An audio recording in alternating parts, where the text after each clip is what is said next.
Anyhow, good afternoon, good evening. It's really nice to look out here, and there are a whole lot of people in this room I actually know, and colleagues on several levels, including some fellow members of the advisory council on which we serve and which we'll meet in 2 weeks. Some students here who I've known, a couple of you, Han, for almost 2 years now.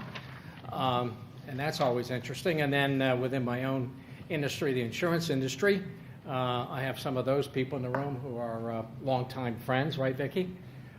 So we do have a nice mixed crowd in here today. And I will now look in front of you. We are short on time, and I want to make sure that we continue this discussion. But what we have here today from the Lehigh Valley Health Network, the Director of Management Engineering is Deb Hawkins. Also from Lehigh Valley Health Network, the Senior Executive, Dale Luke. Professor of Computer Sciences at Lehigh University, we have Hank, don't call me Henry IV. And my newest best friend, Mustafa Wali, who is, he did make that more generic now. Okay, good. Because I was trying to email him with a 1-week-old stale email address. A couple points for the starter. One is a warning to the panel that I did warn them about. The email that I sent you and the things we talk about, I hope you didn't read it because we're not going to talk about those things. Because as I also said in that email, pending what the first panel talked about, we can talk about these things. Now, they really do all come back together. But I want to pick up on, to begin, sort of at the end of what was said at the prior panel and some things that Hisham just said.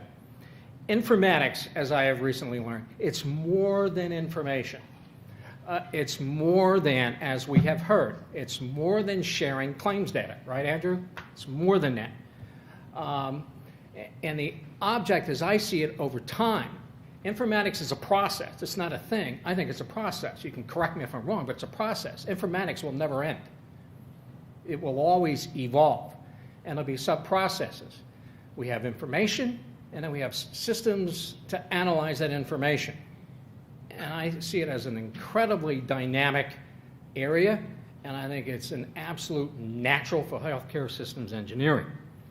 Now, in picking up, I'm going to ask our two colleagues up here from Lehigh Valley Health Network to really pick up on some things that Donna and Andrew really talked about, and that is the development of uniform measures. But from your perspective, Deb, in your role, your use of informatics, and from your use of it, how can you achieve on your level some uniformity of measures that you use on the management side?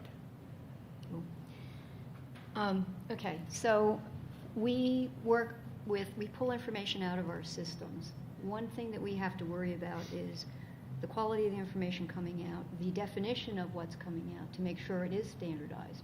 Because you may find that someone's including a certain aspect of that process flow and we don't have that particular part in there. So first is making sure everybody's on the same page. And once we get the information out, we can go in and do process flows, we can do outcomes versus process metrics. We're trying to drive for root cause to understand a system flaw or something that needs to be corrected. So we're actually using then that information to do more analysis. And to the point of not just looking at past history, but understanding how to be more proactive and to be predictive. So we're building predictive analytics based upon some history, but hoping to be more actionable items more quickly out of those systems. I don't know if I've answered your question or not. Mm-hmm. Yes, you did. There you go. And Dale, from your aspect now, and you're dealing a little bit more at the provider level and a little bit more direct basis. So what is it that you currently are using? What is your current use of informatics, and how do you see some uniformity of measurements coming out and what that process might be? Well, again, as Donna pointed out, the uniformity of measure is one of the things that is of concern, because I can ask 5 people for a bit of information. I'll probably get 5 answers depending on how they define the problem. But first, let me start with a little bit of my background. I'm an engineer, industrial engineer, and my role is to lead process improvement and the lean initiatives. And in that role, as we define the needs of a leader, it is to not only lead and manage and control their area, but it's to improve the processes they use each and every day. And the experienced leaders get that. But that's where the information comes in. If they're all using different types of information, then there's a lot of confusion as to what process improvement really is. The one thing that I heard in the earlier discussion that I found intriguing was the division, which we often use, of dividing outcome metrics and process metrics. And as we think about process improvement, outcome metrics are kind of interesting, but process metrics are the ones that we really use to drive those process improvements. So, if you're driving your car and the light comes on and says your engine's overheated, that's one thing. That's a problem. But now what do you do about that? Where if you have a temperature gauge on your car and you're starting to see the temperature gauge go a little higher than it normally goes, that's a whole different story. The light isn't on yet, but you're saying, better look at that and do something different here. So, in healthcare, it's the difference between looking at your rate of CODIs in the organization and looking at the things that we know drive those, such as how many days has that catheter been in? Now, we have an interesting panel here because Mustafa, we just heard from 2 people who are hospital system based. And Mustafa, would you please explain your role as risk management? In my field, with a couple of my colleagues out here, you say risk management. We can talk a certain language, and it isn't what you're talking about. Sure. Therefore, could you explain risk management and your current use or lack thereof, and what you would need to be developed within informatics that would be of assistance in what you do? Sure. Okay. So thank you very much, Tom. My name is Mustafa Wali. Just a disclaimer, the views and opinions expressed during this panel presentation are my personal opinions. They're not my former employers or my future employers. So with that out of the way. You do know it's being filmed, though. Yes. So I'm actually in between jobs. I'll be starting a new job on Monday up in Boston, so I'm really excited about that. But as a risk management officer, my role, I'm actually in the pharmacovigilance department, which is a drug safety department. There's a lot of different risk management officers in different areas within the company, but my focus is clinical safety, human safety. And before you put any drug onto the market, you need to have a risk management strategy that will work globally. As you can imagine, you want to get a drug onto the market, you have to come up with assessment and minimization activities that could be implemented globally. So we're not just concerned about the US, we have to take every single country into perspective, and I think that goes to one of the challenges. But to design an effective risk management program, you really have to understand the safety of the profile of the product during clinical development. What do we know about the product? And certainly there's a lot of unknowns when you develop a product, because clinical trials are conducted in a very narrow population. You have your inclusion-exclusion criteria, and then once the drug gets marketed, there's a lot of different people that will start using this product. So there's a lot of unknowns. There's also misuse, which could be a problem, and counterfeit products could be a concern as well. So it gets really tricky. So that's one of the challenges. As you can imagine, there's a lot of data that is being collected, especially now with electronic data capturing systems that are used in clinical trials. When you get a product onto the market, your submission dossier is over 100,000 pages. And one of the challenges is that you have different health authorities that have different requirements and different expectations. So how can you design a program that could effectively meet as many health authority requirements as possible?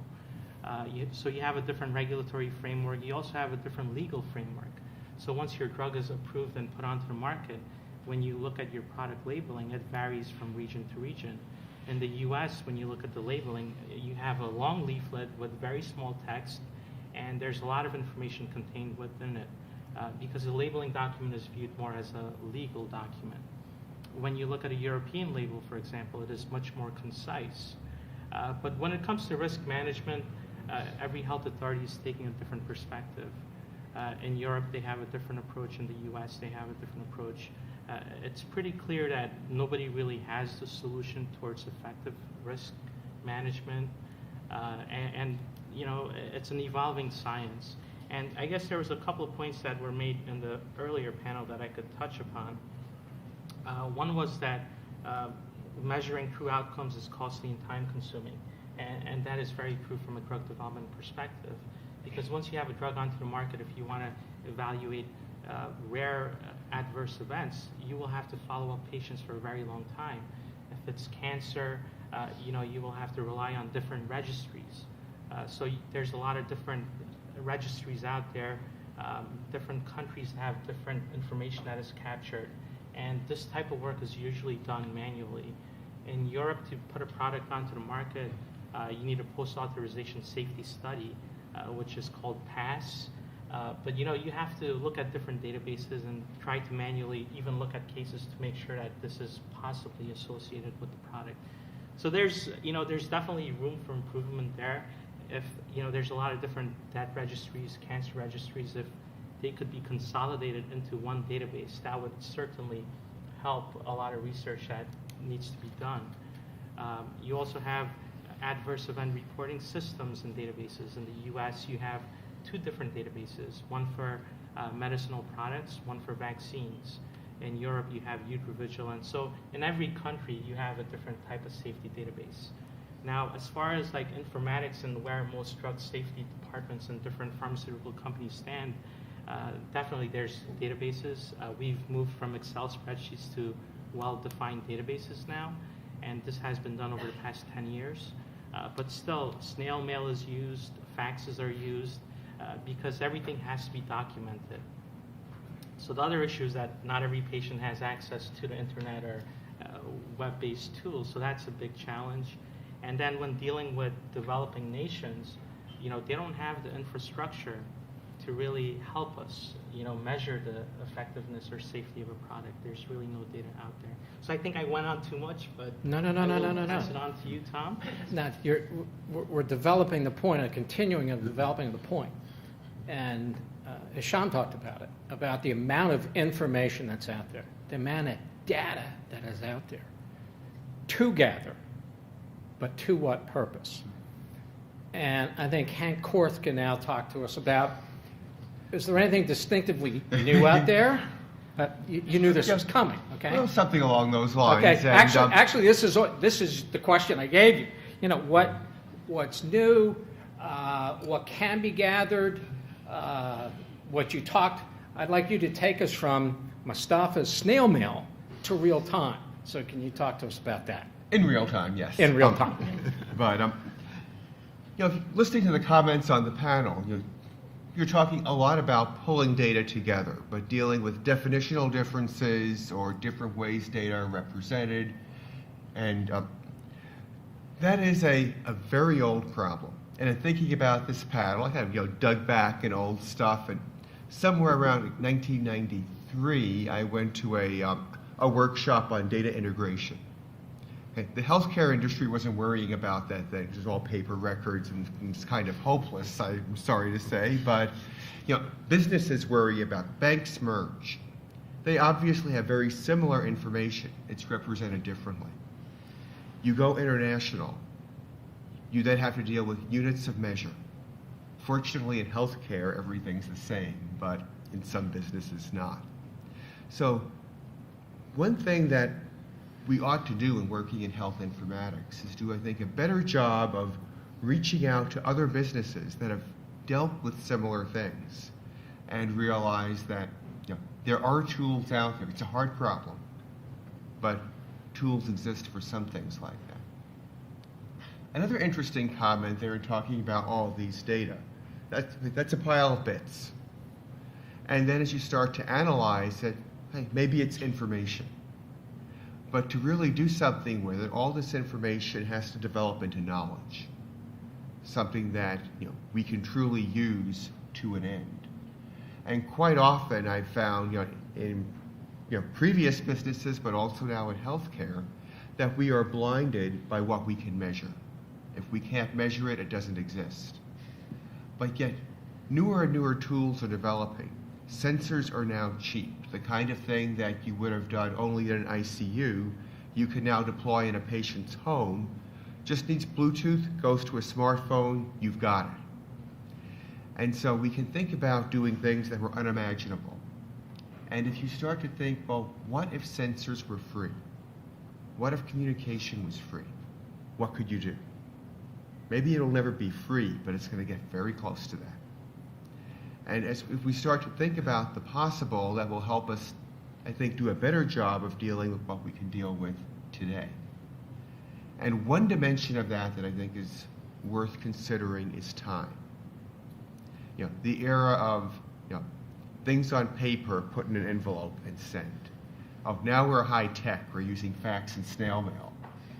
But if you think about the world where your patients out in their lives are connected to you in real time, you could have every second a new blood pressure reading, a new heart rate reading. Not that you may want it that often, but you can get it. So we talk about big data today. Nah, forget it. That's medium data. Big data's coming tomorrow. I remember when 100 megabytes was a very large database. Yes, I've got the hair to justify that. But when you get that kind of information, what can you do? If you have enough knowledge about those data, you can start making real-time decisions about patients. I mean, you can imagine the day patient calls 911, and instead of the sympathetic voice saying, "What's wrong with you?" they say, "Yep, we were expecting you. The EMT's already outside your door." Because the data came in, it was combined with knowledge from back office analytics of all the stuff we're collecting. Say, okay, this patient is about to have a heart attack. We know it's coming. Those possibilities exist. But you know what? That's not 100% new either. The telecom industry has been doing real-time analytics now for a couple of decades. For billing, for fraud, not all that different. But now let me tell you something else that's really different. The whole privacy issue. Okay, you've all heard about the Target credit card breach, and big deal, big fluff, But all you have to do, some money got lost, you issue new credit cards, we're done. In our business here, you have a breach. Okay, you haven't lost money. Yeah, you've lost money, but more importantly, people have lost health information. Maybe there's some embarrassing disease that's now public. And we can't just simply say, well, you know what, we'll issue you a new body with new health problems. And now that, lost information, okay, that's, done. We can move ahead, which would be the analog of the Target situation. I don't know, maybe you can do that. Any of the physicians here, can we do the issuing of new bodies, like new credit cards? So it's a much more critical problem. There's no going back. And that can lead to an overabundance of caution and limit what we can do. And so we'll need to step back and think carefully with help from lawyers, from businesses that have dealt with problems, and see what are the risks there when something goes wrong in informatics. And if we don't think about those things now, then it becomes crisis management later. So enough for now. To Very tie good. into that, so if you have information in your health record, let's say it's wrong, how much trouble will we have being able to take that out so we don't have wrong care given to us? How do we know it's How do we go wrong? about I'm doing going to go that? to a more fundamental Yeah. question, that instead of something that is flat out wrong, like my blood pressure is 10,000, it's real easy, we know it's wrong. But what if we have two pieces of information that are contradictory, so we know one of them is wrong, but we don't know which one? The ships in the Atlantic, the ships in the Pacific, so what do? Take the average and say it's high and dry in the Rockies? Probably not. What you do instead probably is think about credibility of data. So perhaps the physician who took my blood pressure gave a more credible number than the machine in CVS. Extending that, what you wind up having to do with your data is label not just where it came from, but then start to establish what's referred to as data provenance. What data are more credible? What providers of information are more credible? So this is an analog of the kinds of things that happen with reviewers. You get reviews on Amazon. Different Amazon reviewers are deemed more credible than others based on their evaluations. Okay. That same kind of data enterprise can be brought into the business. And now I can automate the whole bad data thing. You give me better data, you're more credible, the bad data's gone. Okay, Dale, your colleague, Mark, talked about a fact that disturbed me. Something that is evidence-based takes 16 years to qualify as being evidence-based. You see this white hair? I hope I live 16 years to see some kind of a change, okay? So, and I'm kind of antsy, and 16 years seems long. So coming back to, you work with physicians daily. God bless you, there's a place in heaven for you. But in terms of the information that you're dealing with, the informatics that you are developing, what could be done to accelerate, and you deal with the idea of evidence-based, what can be done more quickly? What could be done that would help you help the individual disciplines accelerate that and make it, 15 years? Well, first of all, Tom, I like working with physicians. Let's put that, frame it up. He told me that, doesn't he? But what I would say is, what normally drives that cycle to be faster is a burning bridge, a burning platform of some kind. And as we talked at dinner, the current healthcare system is not sustainable long term as far as the GNP that's being spent on healthcare. So we're going to be required to drive that change faster. If we don't, we'll be out of business. And those organizations that take 15, 16 years, with the current drivers we have by our insurance companies, by CMS, and just knowing with the information we have it's the right thing to do, we know we have to improve value to our patients. And that value being defined as the triple aim, and really going after reducing cost, improving quality, improving patient satisfaction, and doing all three at the same time. And so the crisis is here, and I believe that crisis, I certainly know, is driving us to drive change and process improvement a lot faster than we would have 5 years ago or 10 years ago. And crisis is a wonderful thing, so as they often say, never let a good crisis pass. There you go. And I saw Mark nodding, so you agree. Okay. I And not just because he's LVHN, right? And Okay. not because he's a nice guy. Okay. Want to make sure. A thought Go ahead, to that as Deb, well, please. to complement his comments. The timetable is very long to get these signals. Part of it is because, I think someone mentioned earlier, we kind of have fragmented healthcare. So you may not get the signals you need to give you your answer sooner. There may be things out there down to whether somebody's getting a hearing aid because they didn't have enough oxygen when they had their heart bypass surgery happen to them. that's a signal. The guy that's doing the ear is going, oh yeah, I've seen this a whole bunch of times. You know, you're like everybody else has come through. I figured you need the other ear done at some point. I know it's a weird thing, but I've heard this happen. So those signals are getting lost. The guy that's giving you your earpiece knows that there's a problem. How do you get that information back to us sooner so that you know that these issues are happening? If it's disruptive technology or something else that's happening that's causing these things to show up somewhere. It's the signals. We're not getting the signals in time. Is there a process to get those signals? Is there a way, or can it be developed? Because as I look at this, it's a matter, informatics is gathering everything it can, even things that are intangible should be included. But is there a process in your system that comment gets somewhere? Well, I think we need to continue to try and integrate and communicate the care of a patient. Remember, it's all about taking care of individuals.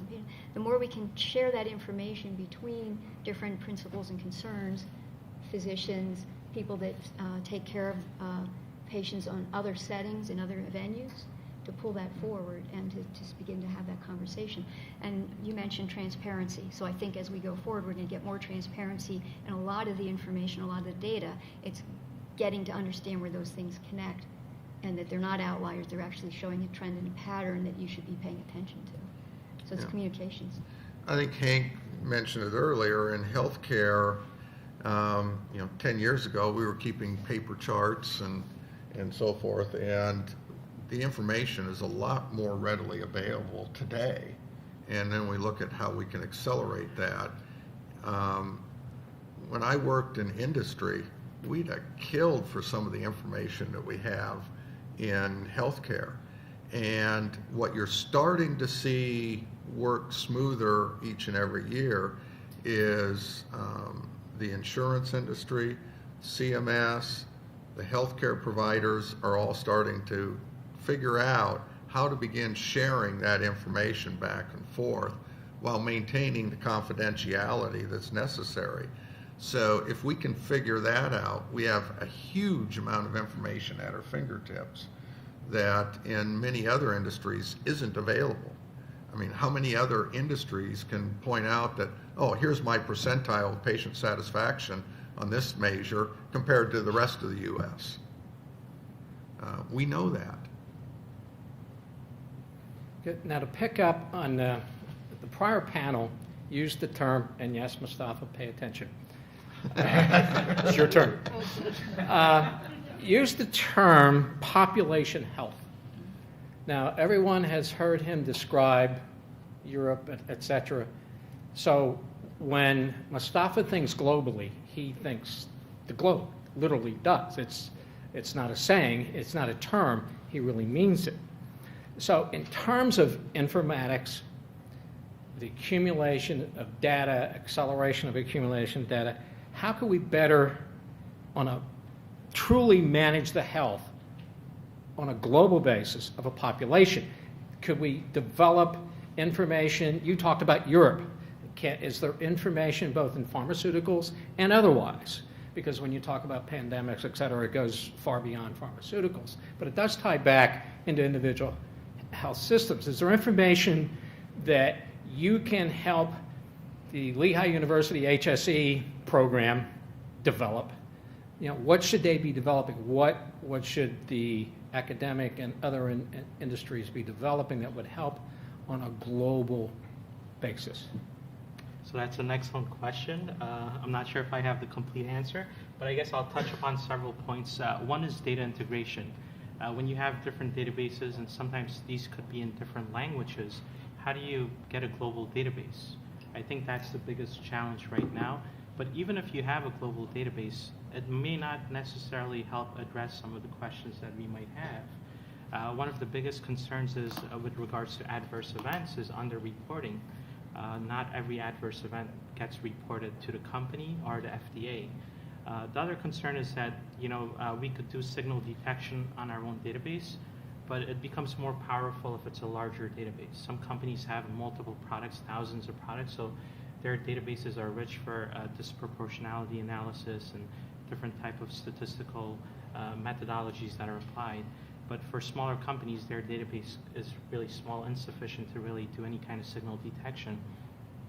But to have a global database, I think will definitely help with signal detection. The other issue is that there's a lag.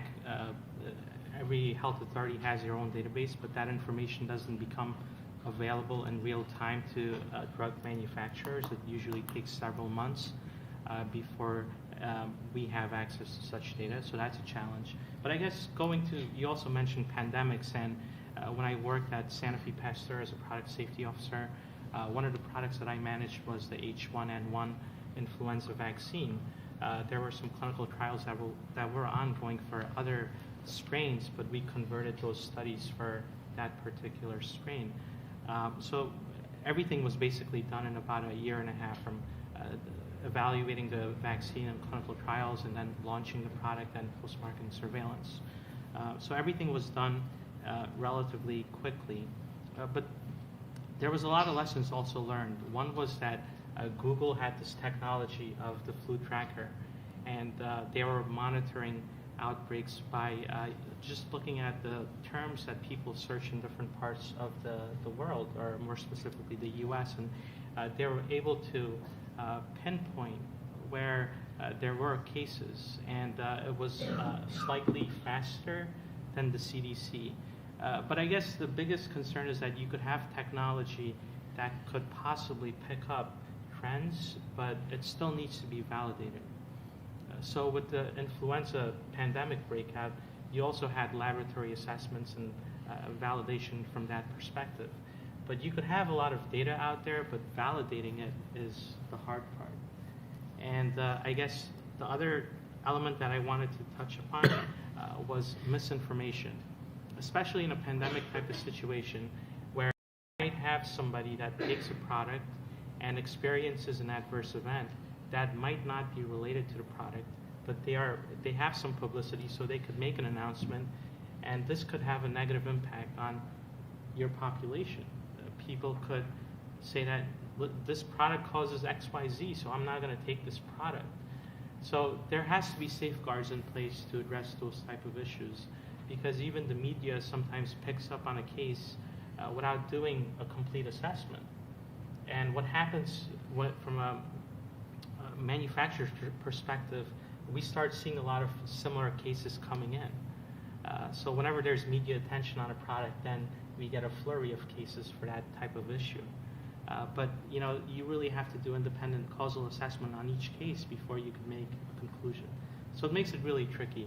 Technology brings a lot of great values, and it also really brings a lot of challenges along with it. Thank you.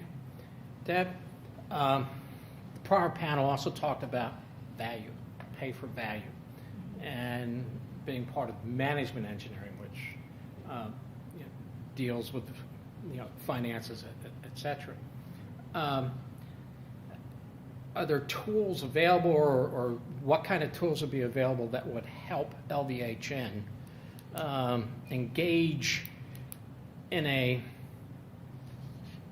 uniform, measurable value? What is value other than, and I don't mean in dollar, because you also talked, there's the dollar thing, it costs a given amount, but pay for value.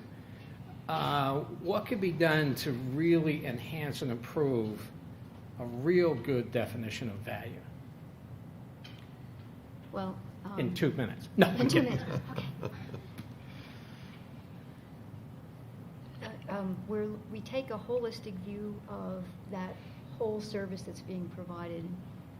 Dale can talk to the people, service, quality, cost, and growth network goals that are established to try and guide us all to focus on delivering the best care with quality results, and that fine balance of, are we right-sized, are we doing the right thing?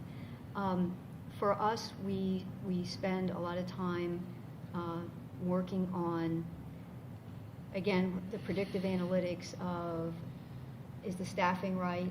Is that piece of the equation correct for the census levels that we have? So trying to control some of those costs to help that value equation. Along with that, we do a lot of support work in the budgetary side.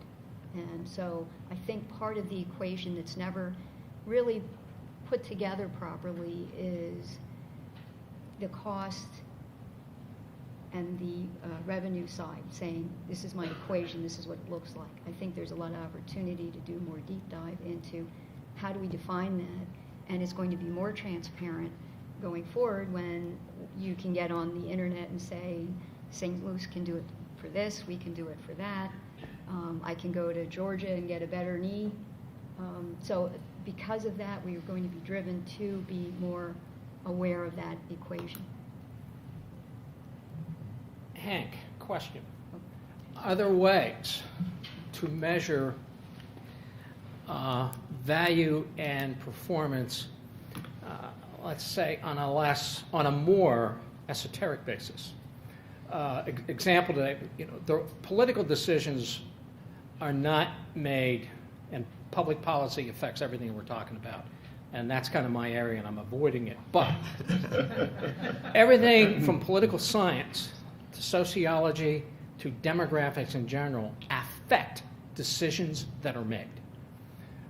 A satisfactory hip replacement for you might be different than it is for me. Okay? It could be, well, you can't jog in a half marathon anymore.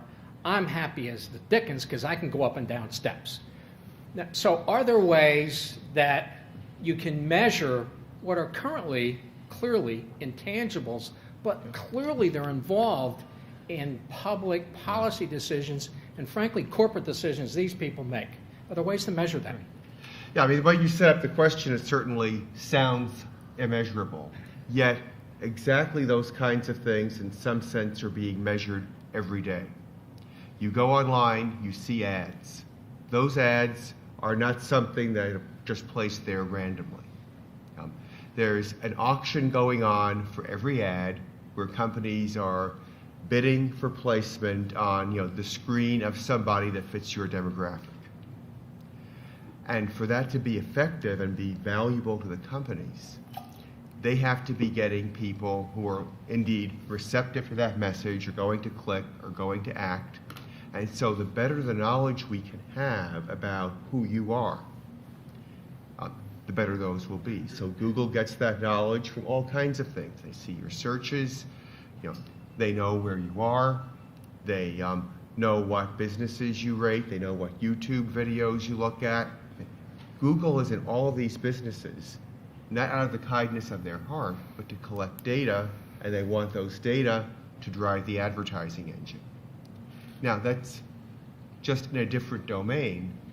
I think differently about a successful knee replacement than somebody else might. Well, maybe I've never had one before, how do you know what I think? But you know something about my demographics, and you extrapolate from that I probably think this way, while someone else might another way. So, no, it's not exactly the same. But the similarities are close enough, especially when you get away from the application domain and down into the technical machine learning algorithms that make these things happen, that we could borrow an awful lot from the online advertising industry. Or maybe just outsource it to Google. And you have anything to add there, Deb? No. Okay, I was given a nice big sign that said 5 about 3.5 minutes ago. But I will end with the following question. I keep trying to ask questions that would stump these people, and I couldn't do it. But I'm going to give this one a shot. And again, it follows up on some things the prior panel talked about. They talked about things that are, applications in your iPhones, and everything's computer, and we're really, really high tech and all that kind of stuff. That's great. Fact, there are 40 to 45 million uninsured in this country, and when Obamacare is fully implemented, the CBO says there will only be 29 million uninsured. Fact, 25% plus of the people who walk the streets of the United States of America do not have a high school education. How do we engage those people, the very people who are still walking into your ERs? How do we engage them to do that? Ideas? And this would be for anybody from the good of the order sense. I figured I had end on this thing written down for the good of the order, because all this sounds great in an academic setting. There are 40 million people out there who don't know, don't care until they're lying on that gurney. How do we reach them? How do we do that? Is there a way? Yeah, I'm looking for an answer. Any comments? They have smartphones. Yes, part The number of people who have smartphones, even in that demographic, well, I don't have the hard data, but I would conjecture is surprisingly high. A lot of it is a matter of priorities. We think about today, we don't imagine we're going to be sick. Yeah, I'm guilty of it too. To build on Hank's comment, I mean, we've done just random observations of people coming into the emergency room. Nearly everybody in the emergency room sitting there on their smartphone. And, so the technology is there. Now, do they know how to use it appropriately to seek out the appropriate medical care or to improve their health? Maybe not. Probably But it's a not. start. But at least they do have the technology. The bridge is now, how do we motivate, how do we make it easy to use? Got to make it into a game. Deb? So, my team, Michael Kimball, has been spending a lot of time at 17th Street. And one of the challenges he's brought up and he's talked about is the multicultural language barriers, not necessarily, what you're pointing here, but rather that you have to get to these people and you have to do that through speaking their language and being able to provide interpreters so that they understand the care they're going to be given. Huge hurdle in different pockets, in different areas where you have multicultural settings. So part of it is begin to try and provide that service so that there isn't a problem with somebody trying to understand what kind of care they're giving or what you're trying to tell them. Now that's in the moment that you're there in the doctor's office or in the hospital. How do you entice them in? That's the conversation you just had on. Maybe some information you could have in the ER and your urgent care centers is does a member of the family have a smartphone? Yes or no? Maybe that's something we should start to gather. Don't know.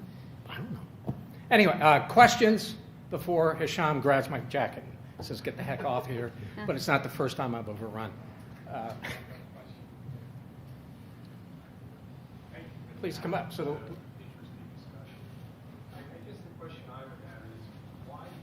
can you come up here so people can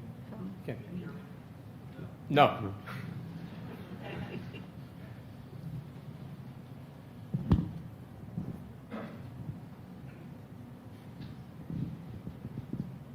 So I guess the question I would pose is, why do we continue to accept such a low bar in healthcare for the applications of technology? Why is it that we would accept not using the things that transform a lot of industrial systems engineering concepts, principles, that really transform the remainder of American industry? So the whole spectrum of qualitative, quantitative analytics, predictive modeling, simulation, operations research, embedding human factors. These things have transformed American industry, yet we set, I think as we heard, such an incredibly low bar that our hope is to get accurate data. Incomprehensible, I think, when you think what Google does, or if you order a magazine and they can profile what you order to do predictive modeling. So I guess it's a bit disconcerting that here at a hotbed of industrial systems engineering, and not to imply that this institution is not doing that, but collectively, from a healthcare perspective, the incredible opportunity that exists, yet we continue to live in the realm of an incredibly low bar that wouldn't be acceptable really in any other industry. So I just would be curious how the panel views that and how we can take these conceptual frameworks that have really transformed major segments of the economy, whether it's how FedEx does things. You could make an endless list of things that go back with the application of these conceptual principles, yet medicine seems to be recalcitrant in any type of implementation for this. I'll take a shot at it. The computer scientists will address economics. That kind of makes sense. But something that's unique to healthcare is that the consumer often neither chooses nor pays for the product that the consumer, quote, buys. So if I'm buying a car, I go read about it, analyze it, I test drive it, spend a lot of time worrying about optimizing that. And so the companies then have to optimize to me and my needs. If I'm having a heart attack, I probably don't go on Google and see which hospital's got a discount on heart surgery this week and choose to go to that one. I just go wherever. And because it's not, an exciting purchase, you're excited about buying a product. You don't plan in advance how you would do that. And so disconnect then between the payer, the chooser, the provider, the consumer. I have a hard time thinking of another business that has that same disconnect. And that might in part at least explain some of the things you're addressing.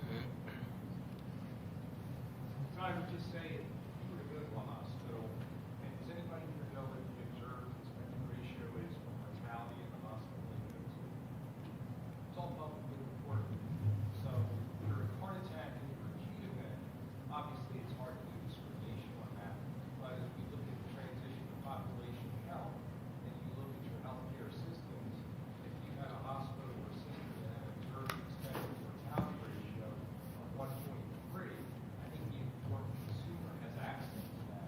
That may be part of the problem, but I'm not sure that explains healthcare's reticence to take on a lot of those conceptual frameworks that are, contemporaneous data analytics. And it's done every day. Walmart does it as we're speaking. Yet healthcare, that's almost science fiction.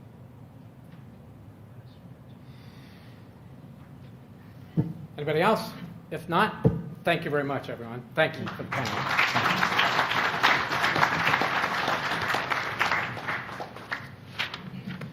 I was at a conference about a couple of months ago, and it was a RIMS conference that had a lot of pharmaceutical folks, and Mustafa was there, and I was one of the speakers. And what I realized, being midway through the conference, that every person in that conference had a disclaimer.